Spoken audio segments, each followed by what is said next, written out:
Ésaïe chapitre 12, verset 11, 13, 14, 15, 17. Vous allez voir, un jour il a pensé, il dit, mais lui là, il est en haut là-bas, tout le monde là-bas. Et si je devenais comme lui? Il pensait dans sa tête que je serais roi. Et tout le monde va m'adorer. Je serai au-dessus des étoiles de Dieu. Toi, tu penses comme ça? Quelqu'un qui t'a créé, qui t'a mis dans le poste que tu occupes, toi, tu ne connais même pas comment le poste existe. Quand il a pensé ça, vous voyez que Dieu voit tout le cœur, non? Vous savez, Dieu ne l'a pas chassé. Il a fait des guerres. Non. Vraiment un mot. Il a rapatrié. Non, il n'a pas rapatrié. Il a banni. Hein? Il a banni totalement de là-bas. Et quand le diable descendait, les anges qui travaillent avec lui, ils ont pensé que c'est Dieu qui lui a envoyé dans un service. Ils l'ont accompagné. La Bible les appelle les anges désobéissants. Et Dieu avait vu que s'il descend dans l'espace, c'est vraiment fort. C'est pourquoi si vous lisez Genèse chapitre, la Bible dit quand Dieu a créé le monde, il y avait des ténèbres. C'était les anges déchus. Cet événement s'est passé avant même que le monde ne soit. Maintenant, pour remplacer la place où les anges étaient, Dieu a décidé de créer le monde. Il y a trop d'histoires. Et comme Adam et Ève étaient dans le jardin à l'aise, il fallait même avec les vivre ensemble avec les éléphants. Satan dit, mais Dieu ne peut pas me chasser et remplacer cette chose disant que la tombe. Il prend maintenant la feuille du serpent, il vient détruire le plan. Mais comme Dieu est rusé, Dieu a passé par un corps qui est Christ pour ramener encore la relation avec l'homme. Donc, c'est la réponse à la question que je peux répondre. Il est devenu diabolique à cause de la politique qu'il voulait mener contre Dieu. L'opposition. Ouais, c'est ça l'opposition. Si quelqu'un est dans l'opposition, il dit tout ce qui est méchant contre le pouvoir en place. C'est ça ce que Dieu va faire. Pourrais-je croire en la prophétie d'un prophète? Je peux croire dans la prophétie d'un prophète si cette prophétie est conforme à la parole de Dieu. Hein? Effectivement, monsieur. C'est pas parce qu'il prend le micro et dit aujourd'hui je vais prophétiser, qu'il a prophétie, et toi-même tu restes, tu dis prophétie. On a déjà toutes les prophéties dans la Bible. Si la personne prophétise et sa prophétie est conforme à la parole de Dieu, écoutez-le. Mais s'il prophétise, après il commence à raconter des blablabla qui ne dit pas la langue et il ne peut pas nous traduire ça, il n'a qu'à s'asseoir. Amen.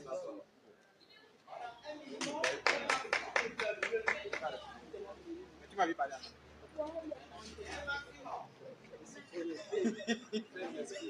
Hein? Question 14. Est-il obligé ou important de donner une dîme à l'église? Non. Je ne suis pas contre les dîmes, mais ce n'est pas une loi. Nous ne sommes plus dans la loi. Nous sommes dans la grâce. Et dans la grâce, Dieu ne force personne à donner. Dieu n'est pas pauvre. Dans la loi, il avait exigé. Mais dans la grâce, vous avez vu les apôtres prendre des dîmes. Ils prenaient des dons généreux. Chacun donnait de son cœur. Quand Christ regardait, les gens payaient leur offrande. La veuve venait avec combien?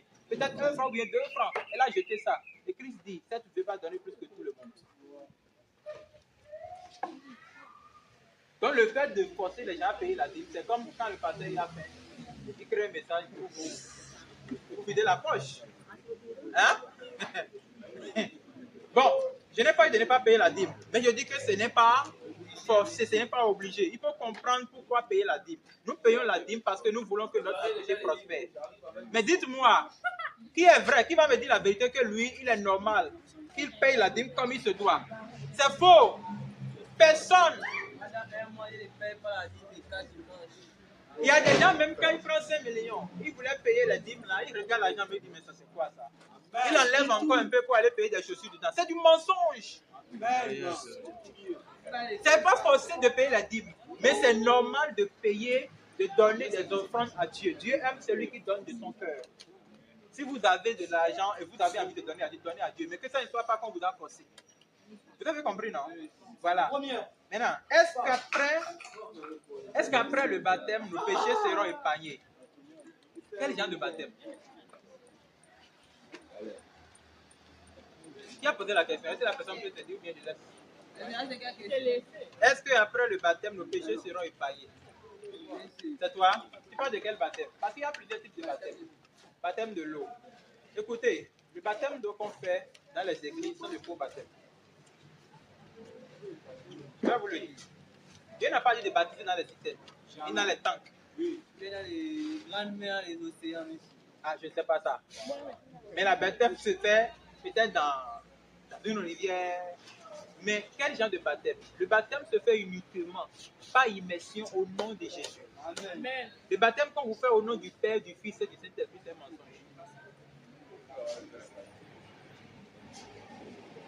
Père n'est pas un homme propre, c'est un homme commun. Comment avoir la vie éternelle? On a déjà parlé de ça. Pour avoir la vie éternelle, il faut se rendre conforme à la foi. Et 17, c'était quoi le fruit qu'ils ont mangé? La Bible n'a pas précisé. Il a dit qu'ils ont mangé. Non, mais si on dit maintenant, les gens disent la pomme. Ce n'est pas la pomme. Ce n'est pas la pomme. Il dit maintenant la papaye. C'était le fruit de la passion.